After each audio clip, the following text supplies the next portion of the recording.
ভারতীয় ওষুধ কোম্পানির কাশির সিরাপ খাওয়ার পর পশ্চিম আফ্রিকার দেশ গাম্বিয়ায় ৬৯ শিশুর মৃত্যু হয়েছে। বিশ্ব স্বাস্থ্য সংস্থা এমন প্রতিবেদন প্রকাশের পর বুধবার ভারতীয় মেইডেন ফার্মাসিউটিক্যালসের সব উৎপাদন বন্ধ করে দিয়েছে ভারতীয় কর্তৃপক্ষ।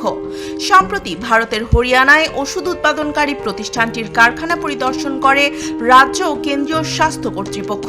এ সময় নীতিমালা লঙ্ঘনের কিছু প্রমাণ পাওয়া যায়। অভিযুক্ত প্রতিষ্ঠানটি বলছে কী কারণে শিশুদের মৃত্যু হয়েছে তা খতিয়ে দেখা হচ্ছে। রয়টার্সের খবরে বলা হয়, ভারত বিশ্বের ফার্মেসি হিসেবে পরিচিত।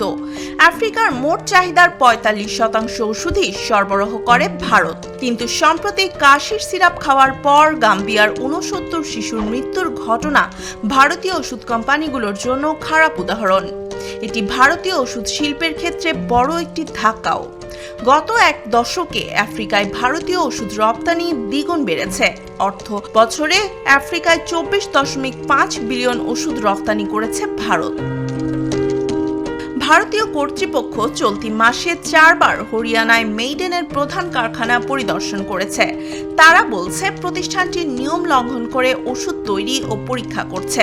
এসব সত্যতা খুঁজে পাওয়ার পর মঙ্গলবার তাদের সব উৎপাদন কার্যক্রম স্থগিত করা হয়েছে।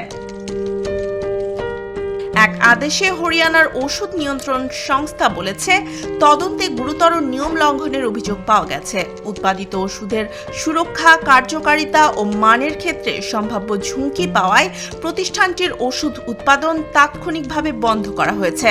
এ বিষয়ে মেইডেনের নির্বাহী নরেশ কুমার গয়াল কোনো মন্তব্য করতে রাজি হননি। তবে গত সপ্তাহে তিনি বলেছেন, গাম্বিয়ায় কি ঘটেছে তা জানতে সেখানকার ক্রেতাদের সঙ্গে কথা হয়েছে। দুই পক্ষ মিলে প্রকৃত ঘটনা খুঁজে বের করার চেষ্টা করা হচ্ছে। কাশির সিরাপগুলো গত বছরের ডিসেম্বরে গাম্বিয়ায় রপ্তানি করা হয়।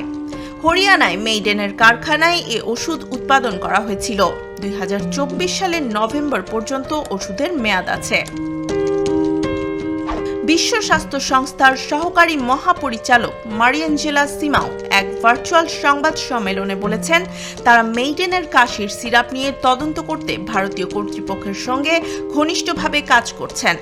মারিয়াঞ্জেলা সিমাও আরও বলেছেন, হাসপাতালে ভর্তি হওয়া যেসব শিশুকে মেইডেনের ওষুধ খাওয়ানো হয়েছে তার বেশ কয়েকটি নমুনা বিশ্লেষণ করে উএইচও একটি প্রাথমিক ধারণায় পৌঁছেছে।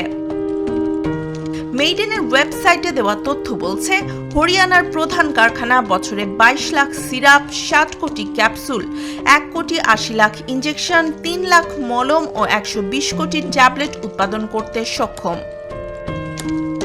প্রধান কারখানা ছাড়াও রাজ্যে মেইডেনের আরও ২টি কারখানা আছে। মেইডেনের মেডিকেল পণ্য নিয়ে গত সপ্তাহে একটি সতর্কতা জারি করে ডব্লিউএইচও।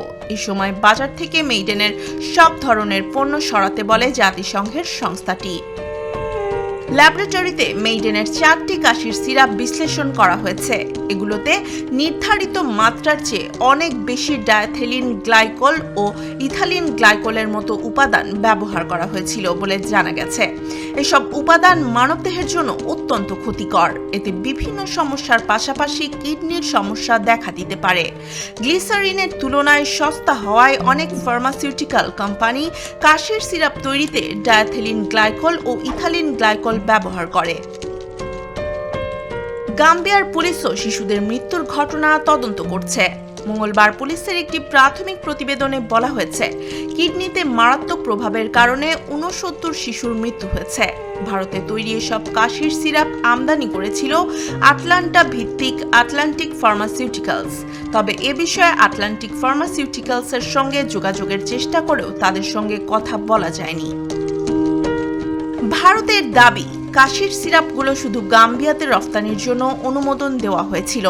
তবে বিশ্ব স্বাস্থ্য সংস্থা বলছে, গাম্বিয়া ছাড়াও অন্যান্য বাজারেও সিরাপটি পাওয়া যেতে পারে। নাশিদ বিনতি, জেটিভি বাংলা।